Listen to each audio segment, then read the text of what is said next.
जय हिंद, जय महाराष्ट्र, जय सनातन बंधू आणि भगिनींनो. आज 14 एप्रिल 2026 आजचा दिवस म्हणजेच एका महान कर्तृत्ववान ज्यांनी आपल्या स्वबळावर शिक्षणाचे महत्त्व सर्व जगाला माहीत करून दिले. त्याचे महत्त्व काय आहे ते सर्व जगाला त्यांनी पटवून दिले. एवढेच नाही तर ज्यांना अनेक पदव्यांनी भूषवण्यात आलेले आहे ते म्हणजे भारतरत्न, त्यानंतर क्रांतीसूर्य, महामानव, अशा अनेक उपाध्यांनी ज्यांना ओळखल्या जातं ते डॉक्टर बाबासाहेब आंबेडकर. आज 14 एप्रिल 2026 आजच्या दिवशी त्यांच्या जन्माला 135 वर्षे होत आहेत. 14 एप्रिल 1891 साली मध्य प्रदेशातील महू या गावी त्यांचा जन्म रामजी मालोजी सपकाळ आणि भीमाबाई रामजी सपकाळ यांच्या उदरी 14वे रत्न म्हणून जन्माला आलेले डॉक्टर बाबासाहेब आंबेडकर हे जगातील एक महान रत्नापैकी म्हणायला हरकत नाही. त्यांचे प्राथमिक शिक्षण सातारा येथील कॅम्प स्कूलमध्ये झाले. त्यानंतर त्यांचे पुढील शिक्षण माध्यमिक जे आहे ते एलिफंटा स्कूल मुंबई या ठिकाणी झाले आणि उच्च शिक्षणासाठी त्यांनी विलायतमध्ये म्हणजेच आजच्या ब्रिटन या देशामध्ये म्हणजेच इंग्लंडला उच्च शिक्षणाचे ज्ञान प्राप्त केले. त्याचबरोबर जगातील 20व्या शतकातील पहिले 32 पदव्या प्राप्त करणारे ठरले आणि त्यांच्या पदव्या वेगवेगळ्या स्वरूपाच्या आहेत. MA आहे, MSc आहे, त्याच्यानंतर अर्थशास्त्र आहे, समाजशास्त्र आहे आणि सरते शेवटी त्यांनी बॅरिस्टर नावाची पदवी धारण केली. त्याच्यामध्ये अशा वेगवेगळ्या प्रकारच्या 32 पदव्या आहेत त्या त्यांनी प्राप्त केल्या. तेवढ्यावर थांबले नाही तर त्यांनी पूर्वीच्या काळामध्ये त्यांच्या अस्तित्वात असताना लोक म्हणायचे की बाबासाहेबांनी जहाज भरून पुस्तकं आणली होती. आता जे काही संशोधनाअंती तुम्ही वाचन करा, वाचन केल्यानंतर तुम्हाला या इतिहासाच्या पानांतर्गत विखुरलेल्या पानांतर्गत तुम्हाला ते ज्ञान प्राप्त होईल. काय असतं की लोकांनी सांगितलं म्हणून आपण ऐकलं किंवा ती कृती केली त्याच्यामध्ये फार फरक असतो आणि प्रत्यक्ष बाबासाहेबसुद्धा या गोष्टीचं अनुकरण करायचे की वाचन हे फार महत्त्वाचे आहे, शिक्षण हे फार महत्त्वाचे आहे. जो शिक्षण घेईल तो या जगामध्ये टिकाव धरून राहील. शिक्षण हे वाघिणीचे दूध आहे आणि तो जो कोणी पिईल तो गुरगुरल्याशिवाय राहणार नाही असे त्यांचे प्रखड मत होते. त्यांनी त्यांच्या लिखाणामधून प्रॉब्लेम ऑफ रुपी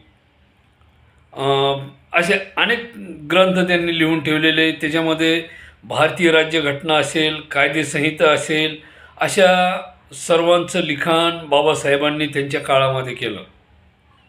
आणि आज जी आपण राज्यघटना किंवा संविधान म्हणतो ते संविधानसुद्धा बाबासाहेबांनी त्यांच्या हस्तलिखित लेखणींनी आणि त्यांच्या बुद्धिमत्तेने त्यांनी ते व्यवस्थितरित्या देशाला तयार करून अर्पण करून दिलेलं आहे.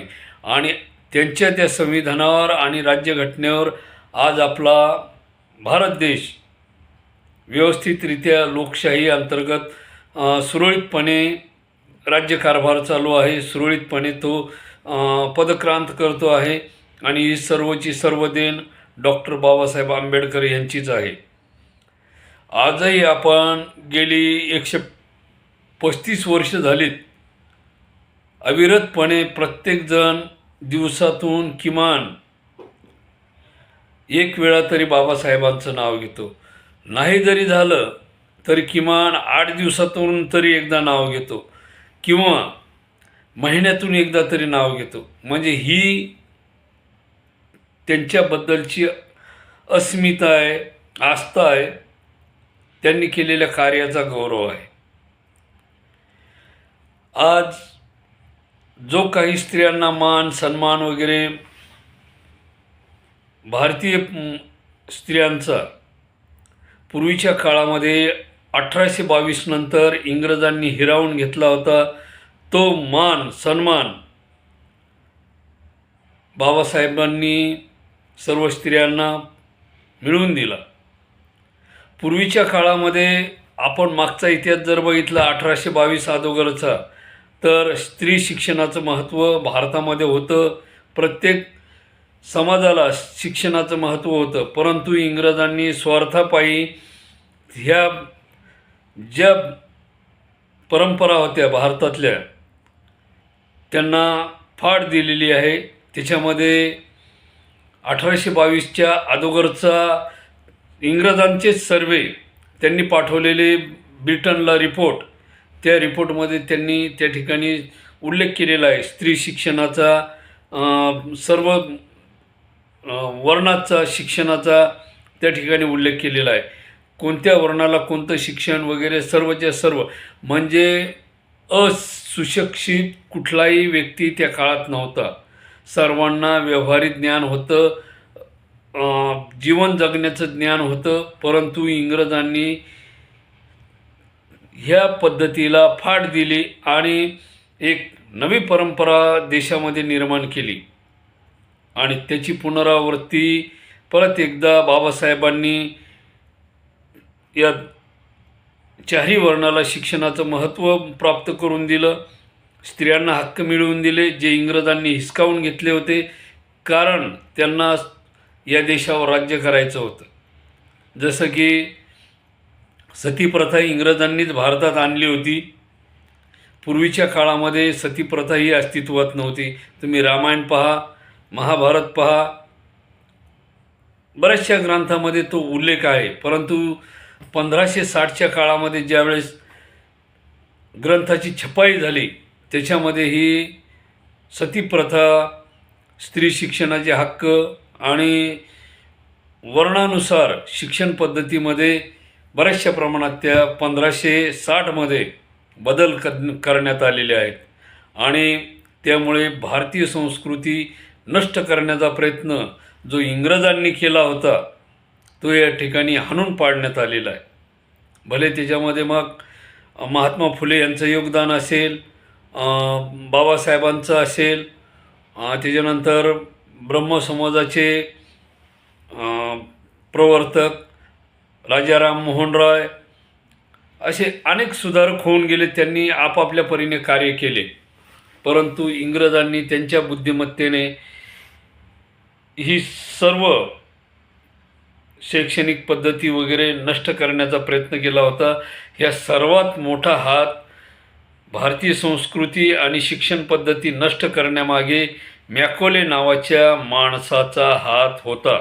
तो 1822 नंतर भारतात आला आणि त्याने सर्वच्या सर्व पद्धती या ठिकाणाहून नामशेष केल्या. ठीक आहे, त्यांचं दुर्भाग्य म्हणा किंवा आपलं भाग्य म्हणा, बाबासाहेबांनी परत एकदा शिक्षण पद्धती आणि स्त्री हक्क सर्वांना मिळवून दिले. अशा महान तत्ववेता आणि देशकार्य समाजकार्य करणाऱ्या डॉक्टर बाबासाहेबांना 2 शब्दामध्ये या ठिकाणी मी हे